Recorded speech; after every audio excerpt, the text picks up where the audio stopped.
On the eve of the election, I'd like to make the case for Trump. And I'd like to make that case to people who think he's so mean, he's so divisive, he's so combative, he's so unpresidential. These are people who sort of pine for the Reagan era when things were more civil, there was more camaraderie. Today marks my first State of the Union address to you, a constitutional duty as old as our republic itself.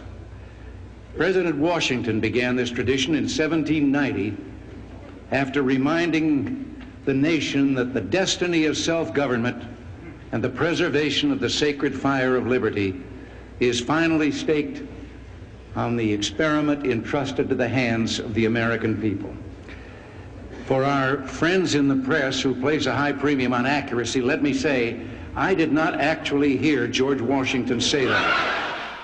But in the Reagan era, we were in a Cold War against a foreign opponent. Now we are in a cold civil war against a domestic opponent. And the Democrats and the left have become gangsterized, just as they were in the 1850s. Lincoln was a moderate man, but he was a moderate man who realized he was in an immoderate situation. He had to respond to a party that refused to accept his legitimate election and was doing all kinds of subversion, all kinds of undermining of the government, bending the rules in order to prevent a legitimate democratic outcome. Notice how similar this is to Trump. He's been dealing with people who have not accepted his election 4 years ago, who have tried to undermine it. And that has gone all the way to the top, to President Obama himself. So that is why Trump fights the way he does. He fights the way he does because he realizes our very core principles are at stake. My wife Debbie and our family got to meet with Trump for about 45 minutes last November, and we saw a side of Trump that we had never seen before. Debbie is a very traditional Republican. She had some anxiety, some of these same anxieties I'm talking about regarding Trump. And she posed to him the question, hey, Mr. President, how do you deal with the attacks that come against you day after day on every platform, every minute of every day?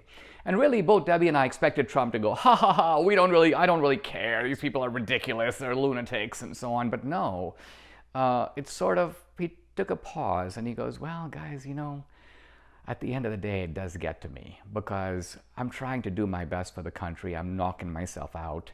He mentioned he had just gotten Baghdadi in a very complex operation. And he goes, these people, they don't tell the truth. They can't be satisfied. There's nothing, if I say up, they'll say down.